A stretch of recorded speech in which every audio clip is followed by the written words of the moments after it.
Om Shanti. Good morning. साकार मुरली 16 जून 2025। बाबा का मीठा मीठा पत्र। हम मीठे मीठे बच्चों के मीठे मंथन के लिए मंथन शुरू करने से पहले ज्ञान सूर्य शिव बाबा की लाइट और माइट भरी किरणों के नीचे बैठ जाते हैं और अनुभव करते हैं कि मैं लाइट स्वरूप माइट स्वरूप आत्मा हूं। आज की साकार मुरली, अगर हम चाहें तो एक शब्द के ऊपर ले सकते हैं और वो शब्द है पढ़ाई। भगवान कह रहा है, तुम पूछो अपने आप से कि तुम्हें ज्ञान का तीसरा नेत्र क्यों मिला है और हमें कौन पढ़ाता है, किस लिए पढ़ाता है, क्या बनाने के लिए आता है, तो हमें पता चलेगा। बहुत गहराई से बाबा ने इसके बारे में कहा हुआ है, तो उसकी हम गहराई में जाएंगे। बाबा देखो क्या कहता है, तुम्हें कीचड़े से निकाल फूल देवता बनाने आए हैं, तो फिर क्या करना चाहिए? ऐसे बाप का रिगार्ड करना चाहिए। मतलब रिगार्ड मतलब क्या है? भगवान का उस पढ़ाई को पढ़ना चाहिए, खुशी होनी चाहिए कि हमें कौन पढ़ा रहा है। फिर भी बाबा ने दूसरा प्रश्न किया, स्थायी खुशी क्यों नहीं रहती है? तो आज हम अपने आप से कुछ कुछ प्रश्न पूछते हैं। पहला प्रश्न कि हम ज्ञान में क्यों चलते हैं। दूसरा प्रश्न, ज्ञान का तीसरा नेत्र क्यों मिला।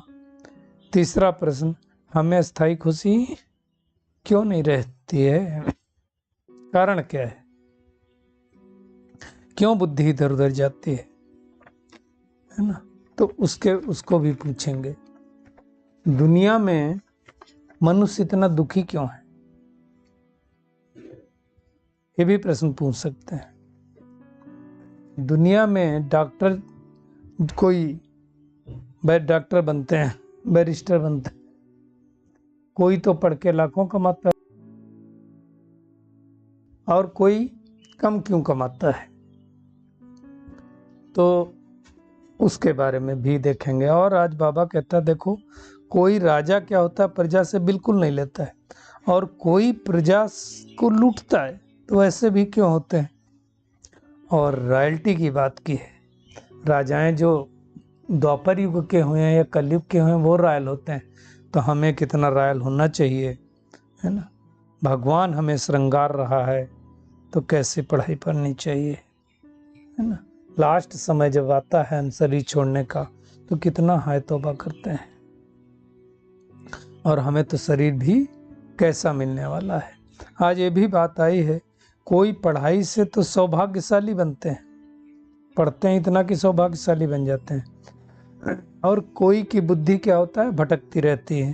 तो चेक करना है, हमारी बुद्धि तो नहीं भटकती, हमें माया तंग तो नहीं करती। देखिए बाबा कहता है युद्ध का मैदान है, तो युद्ध के मैदान में क्या होगा, लड़ाई तो करनी पड़ेगी। ऐसे थोड़ी होगा कि कोई, बाबा ने आज एग्जाम्पल दिया है कि मैच खेल रहा है, खेल हो रहा है, और कहते सामने वाले से बाल ना फेंको, तो ऐसा तो होगा नहीं।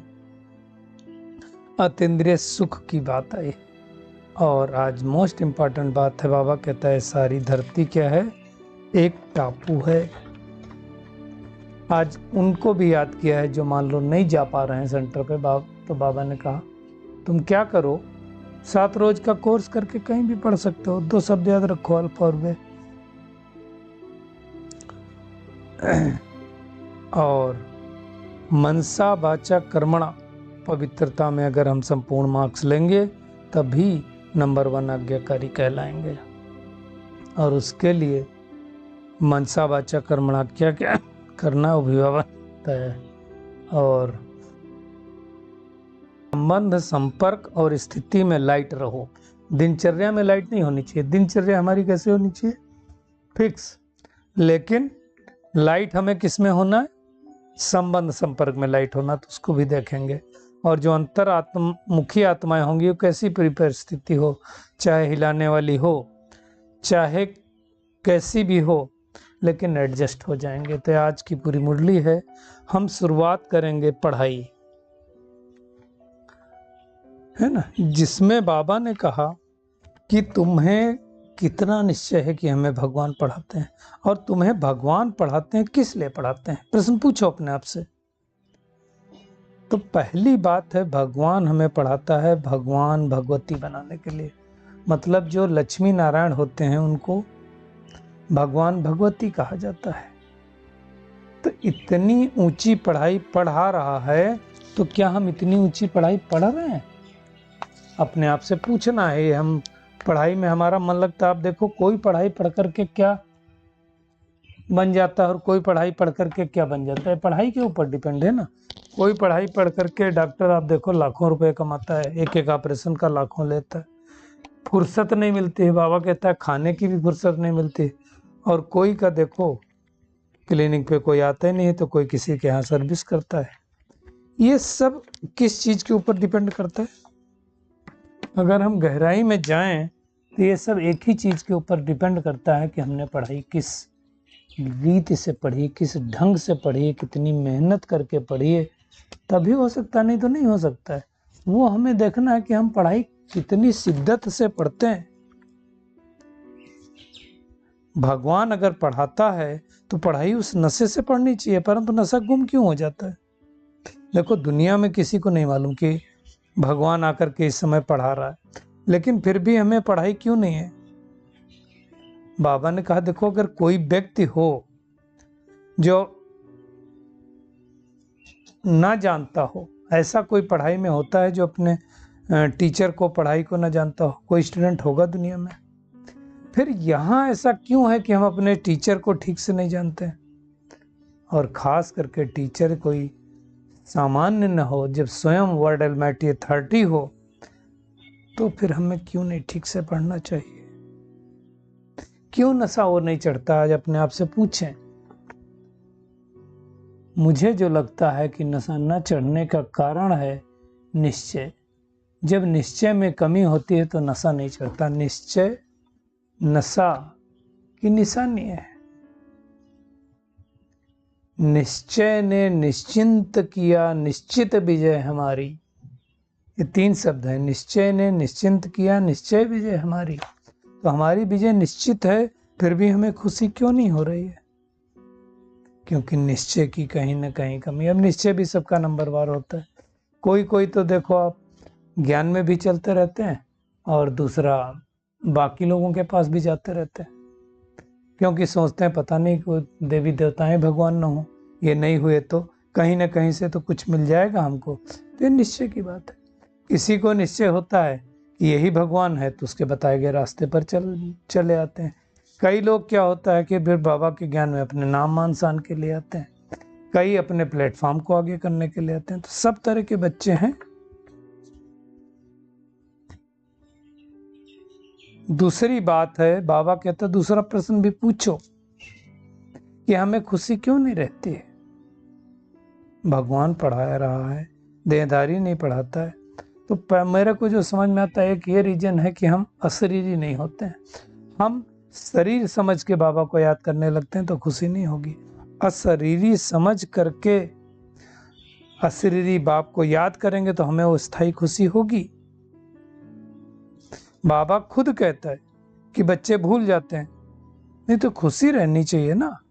और भुलाने वाली कौन है? माया। तो बाबा क्या करता है? माया एक झुंझुना दे दिया, बैठ के खेलते रहो।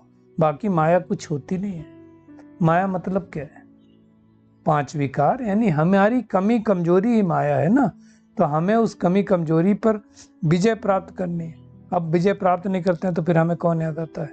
पुरानी दुनिया आएगी याद, पुराने मित्र संबंधी याद आएंगे, पुरानी वस्तुएं आएंगी, मतलब बुद्धि इन चीजों में चली जाएगी।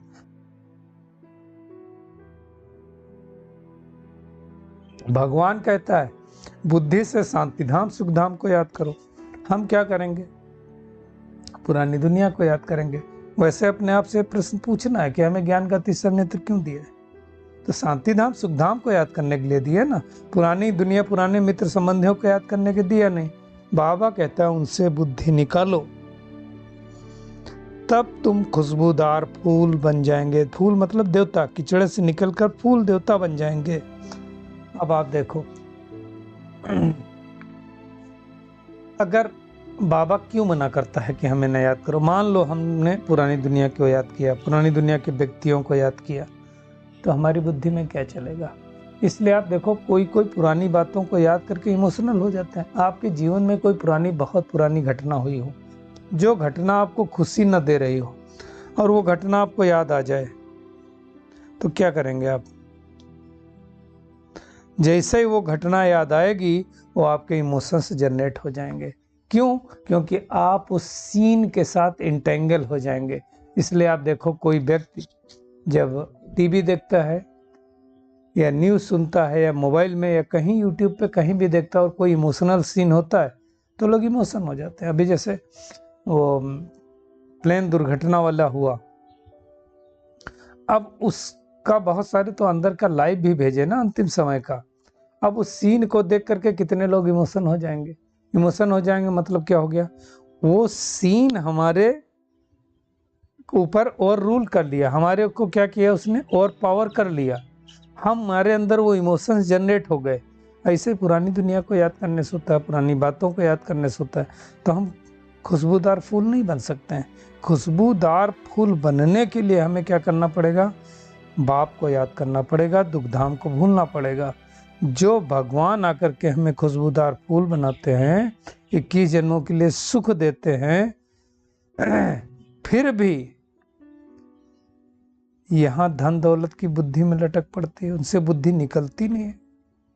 क्योंकि हमारी आदत हो गई गंदी दुनिया की तरफ देखने के लिए। बाबा कहते हैं बैठे यहाँ तो भी पुरानी दुनिया से बुद्धि नहीं टूटी। माउंट आबू में बैठे हैं, भगवान के सामने बैठते हैं। मैंने खुद अपनी आंखों से देखा है बाबा मिलन में कितनी बार कि कई लोग भगवान सामने बैठ के दृष्टि दे रहे हैं। मैं तब की बात कर रहा हूँ जब बाबा अव्यक्त बाप दादा आते थे। वो खा रहे हैं, पी रहे हैं। एक भाई ने तो हद कर दी, वो बैठ के मोबाइल पे देख रहा है कुछ। आप सोचो, भगवान सामने दृष्टि दे रहा है, हम बैठ के देख रहे हैं। तो बुद्धि गंदी दुनिया की तरफ चटकी हुई। बाबा कहते हैं जैसे एकदम चटकी हुई। चटकनी चाहिए भगवान की तरफ से, लेकिन चटकी हुई कहाँ से? पुरानी दुनिया की तरफ से। तो पुरानी दुनिया याद आती रहती। तो ये हमें सोचना है, जो भगवान हमें फूल बना रहा है, फूल मतलब देवता के लिए आज बाबा ने कहा, फूल के अंदर क्या होता है? रंग, रूप, खुशबू। तो रंग कैसा है हमारा? परमात्मा के संग के रंग में रंगे हैं। रूप हमारी रूहानी है, हमारे अंदर खुशबू आती है। क्योंकि आज बाबा ने यह भी कहा है कि भगवान पढ़ा करके हमें रॉयल बना रहा है, तो हमें कैसा होना चाहिए? रॉयल होना चाहिए ना। हमारी रॉयल्टी बातचीत से झलकनी चाहिए, नहीं तो फिर क्या क्या रॉयल्टी झलकती है। अब मैं नाम नहीं ले सकता हूँ, कहीं हमने सुना अच्छे अच्छे बच्चों से क्या क्या शब्द लोग बोलते हैं, बात मत पूछो। नहीं बोलना चाहिए, रॉयल शब्द निकलने चाहिए। बाबा कहता है, साकार बाबा,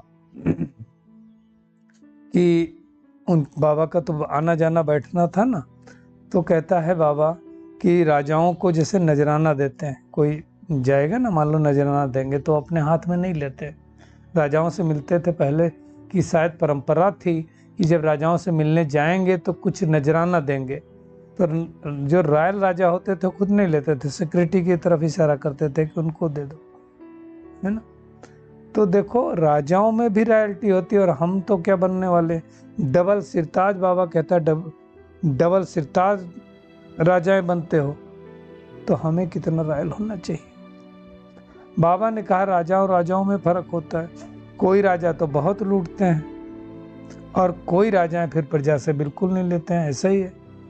आप कोई आएगा देखो बहुत टैक्स लगा देगा, कोई कम लगा देगा टैक्स। तो ये विडंबना होती है। कोई आप देखो, उस टाइम की बात है जब मोहम्मद तुगलक का शासन था, तो एक तो कहते थे वो दिल्ली से दौलताबाद और दौलताबाद से दिल्ली अपनी जनता को दौड़ाता रहता था, राजधानी चेंज करता रहता, मतलब कुछ लोगों को तो जाना होता था। कोई लोग आकर के कर अलग अलग लगाते थे, शुल्क लगाते थे, कोई लगान लगाते थे। हम सब ने एक लगान मूवी देखी ना, तो वो अंग्रेज लोग भी कहते थे इतना लगान देना पड़ेगा, मतलब जनता से वसूलना है। अब पहले वो लगान था, अब आज उसका रूप क्या हो गया? टैक्स, जीएसटी आ गया। वो क्या है, वही है और कुछ थोड़ी है, तो गवर्नमेंट लेती है ना। तो आप देखो आज की समय में लगभग 33 से 35% टैक्स में जाता, वैसे हम तो कहेंगे 50-60% जाता, 33% तो गवर्नमेंट काट के ही देती है। इसके बाद क्या होता है, आप कुछ भी खरीदने जाते हो तो फिर से 18%, 20%, 28% जीएसटी देना पड़ता है। तो ऐसा ही है। इसलिए कहावत है, कलयुग के अंत में क्या करेगा, दो सूंड वाला हाथी, मतलब क्या करेगा, दोनों तरफ से खाएगा, जनता से लूटेगा। तो आजकल ऐसे हो रहा है, डायरेक्ट टैक्स तो दे ही रहे हैं, इनडायरेक्ट भी दे रहे हैं। तो ऐसे ऐसा समय आ गया है। तो हमें देखना है कि हमें भगवान जब पढ़ा रहा है तो हम कैसे होने चाहिए। 84 जन्म लेते लेते हम दुखी हुए, है ना। आज कितना भी कोई धनवान है, कहते भी हैं साधु सन्यासी की कागविष्ठा समान सुख है इस समय, लेकिन उस सुख को महसूस करना है कि कागविष्ठा समान है, उस दुख को महसूस करना है। अंतिम समय आता है तो लोग कितना हाय हाय करते हैं, कितना चिल्लाते हैं। भाई अभी देखो, जिन लोगों को पता चलता है अब हम जाने वाले हैं तो कितना दुखी होते हैं। तो वो बात का हमें ध्यान देना चाहिए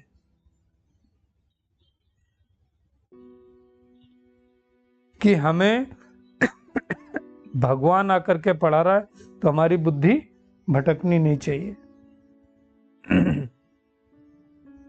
जैसे लौकिक बाप भी कहीं पढ़ा रहे हों तो अगर बाप देख लेता है कि बच्चा ठीक से नहीं पढ़ता है तो क्या कहता है, इस हालत में तो तुम नापास हो जाएंगे। तो ऐसे ये भगवान कह रहा है कि मैं तुमको पढ़ा रहा हूँ, श्री कृष्ण का मालिक बना रहा हूँ, तुमको श्रृंगार रहा हूँ, तो कितना खुशी से पढ़ना ही पढ़ना चाहिए। ऐसी पढ़ाई तो कोई सौभाग्यशाली पढ़ते हैं और फिर सर्टिफिकेट लेना है। क्या मैं आत्मा उतना सर्टिफिकेट ले रही हूँ, क्या मैं आत्मा उतनी मेहनत से पढ़ रही हूँ, ये अपने आप को देखना है, ये बहुत इंपॉर्टेंट है। मेरी पढ़ाई कैसी है। और फिर बाबा ने आज कहा कि कई बच्चे बहुत अच्छा पढ़ते हैं, पढ़ाने वाले से पढ़ने वाले की अवस्था स्थिर रहती है। ऐसा भी होता है, कई लोग क्या होता है अपने में जलते रहते हैं, तो उनसे पढ़ाने वाले की अवस्था अच्छी रहती है। कई मुरलियों में बाबा ने कहा कि स्टूडेंट को नशा रहना चाहिए कि हमें ब्राह्मणी से भी आगे जाना।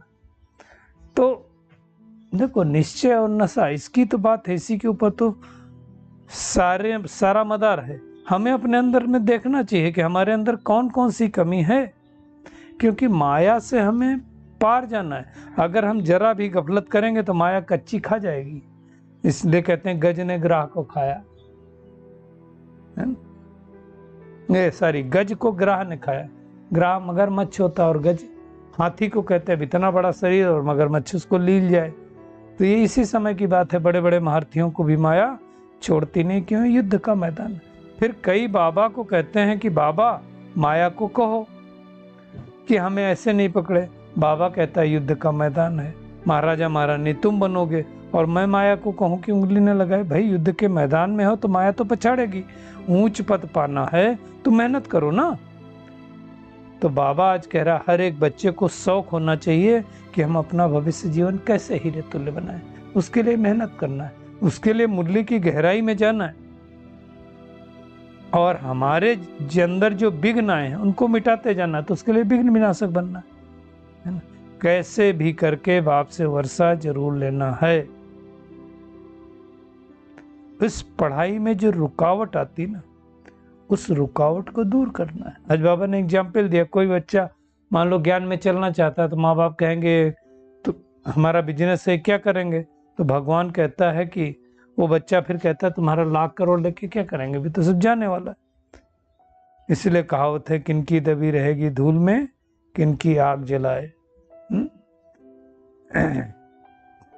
सफल उसी के हो जो धनी के नाम लगाए, ऐसा करके बोलते। और एक बात आज बाबा ने कहा कि भगवान तुम्हें राम राज्य का मालिक बना रहा है तो अतीन्द्रिय सुख होना चाहिए। ज्ञान भी है, अतीन्द्रिय सुख पूछना है तो किसको पढ़ो, पूछो गोप गोपियों से पूछो। तो गोप गोपियां कोई बाहर की नहीं, यही तो गोप गोपियां हैं। कुल मिलाकर के नशा होना चाहिए कि हम सच्ची सच्ची सत्यनारायण की कथा सुन करके नर से नारायण, नारी से लक्ष्मी बन रहे हैं, तो वो हमें ध्यान देना चाहिए। यही मेहनत हम सबको करनी है। माया गुप्त रूप से प्रवेश करती, तो उसे परखना है और उससे फिर सावधान रहना है। बाबा ने आज ये भी कहा, इस सड़ी हुई देह का क्या अभिमान रखना, आज है कल चली जाएगी, किस बात का अभिमान, तो अभिमान नहीं करना है। आज के वरदान पे आते हैं, बहुत बहुत खास वरदान है। मनसा वाचा और कर्मणा की पवित्रता में संपूर्ण मार्क्स लेने वाले नंबर 1 आज्ञाकारी भव। देखिए 3 प्रकार से कहा बाबा ने। तो मनसा मतलब मन में, आत्मिक स्वरूप में क्या होना चाहिए, हमेशा भाई भाई की श्रेष्ठ स्मृति रहे कि मैं आत्मा हूँ।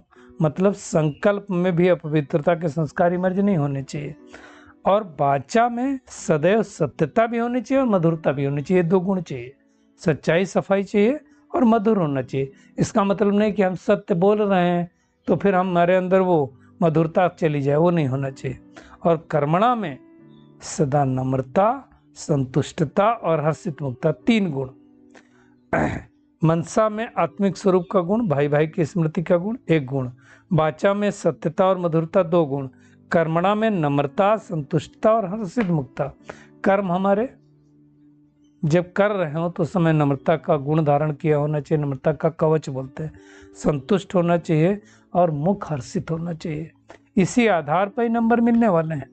ऐसे संपूर्ण पवित्र आज्ञाकारी बच्चों का बाप भी गुणगान करते हैं और वही अपने हर कर्म से बाप के कर्तव्य को सिद्ध करने वाले समीप रतन है। तो ऐसे हमें बनना है।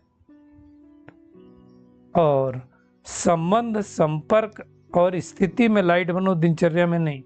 देखो दिनचर्या हमें बहुत टाइट रखनी है, लेकिन संबंध, संपर्क और स्थिति लाइट रखनी है। ध्यान रखें, दिनचर्या टाइट, स्थिति लाइट, तब हम आगे बढ़ सकते हैं। और अब व्यक्ति सारे में बाबा ने कहा, अंतर्मुखी आत्माएं कैसी भी परिस्थिति हो, अच्छी हो, हिलाने वाली हो, लेकिन हर समय हर सर्कमस्टेंस के अंदर अपने को एडजस्ट कर लेती है। अकेले हो या संगठन में, दोनों में एडजस्ट होना, ये है ब्राह्मण जीवन। तो ऐसे हम एडजस्ट कर पाते हैं कि नहीं, वो हमें चेक करना है। तो आज की पूरी मुरली का टेक होम यही है कि हमें क्या करना है। ज्ञान का तीसरा नेत्र भगवान ने दिया है, तो शांति धाम सुख धाम को याद करना है। किसी पुरानी दुनिया, पुरानी देह का अभिमान छोड़ देना है, उसको नहीं याद करना है। एक प्रीति बाप से ही लगानी है। हम वॉरियर्स हैं, योद्धा हैं, तो माया तो आएगी, लेकिन हमें उसकी परवाह नहीं करनी है, माया पर जीत प्राप्त करनी है। और मनसा वाचा और कर्मणा संपूर्ण पवित्रता को धारण करके नंबर 1 आज्ञाकारी बनना है। संबंध, संपर्क और स्थिति में लाइट बनना है, दिनचर्या में नहीं। अच्छा, शुक्रिया मीठे प्यारे बाप दादा, शुक्रिया आप सभी का मीठे मंथन के लिए। अच्छा, ओम शांति।